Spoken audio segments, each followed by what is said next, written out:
इथे मी अर्धा केजी मासा घेतलेला आहे। याला चांगलंसं धुवून मी ह्याला हळद मीठ आणि चटणी लावलेली आहे। तुम्ही इकडे बघू शकता मी कसं लावलेलं आहे आणि चांगलं मिक्स केलेलं आहे।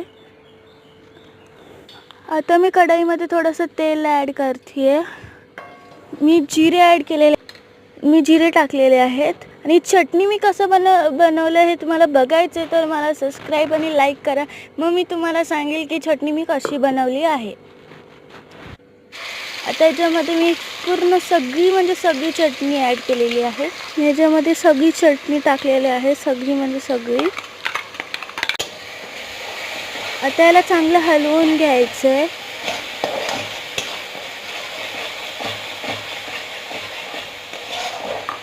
तुम्ही इकडे बघू शकता कसं झालेलं आहे। हे तुमचं पण असंच व्हायला पाहिजे। आता याच्यामध्ये मी मासा ॲड करणार आहे। आता याला चांगलं हलवून घ्यायचं। जोपर्यंत ती चटणी आणि तो मासा मिक्स नाही होत तोपर्यंत आपल्याला हलवायचंच आहे। असं व्हायला पाहिजे बघा। ह्याच्यामध्ये आता मी थोडा गरम मसाला ॲड करते आहे। ह्याला पण आपण चांगलं हलवून घ्यायचं आहे।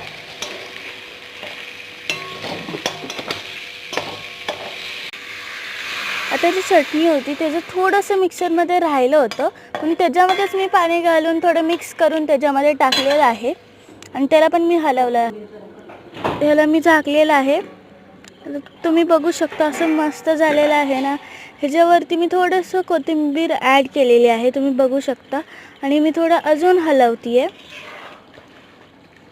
हे तुम्ही बघू शकता केवढं मस्त झालेलं आहे। तुम्ही पण नक्कीच ट्राय करा। मी तुम्हाला भेटेल पुढच्या व्हिडिओमध्ये।